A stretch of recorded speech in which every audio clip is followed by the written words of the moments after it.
Hi! In front of me is OPPO A79 and today I would like to show you how you can add photos to text message.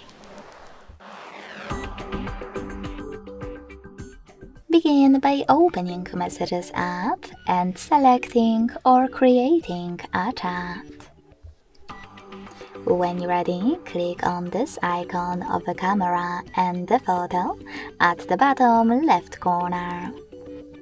Now, if your photos are recent, you can tap on them right away. Or click on Folders at the top and look for them over here. Now to attach one of them, just click on it. Thanks so much for watching. If you enjoyed this video, don't forget to leave a like, comment and subscribe. Bye!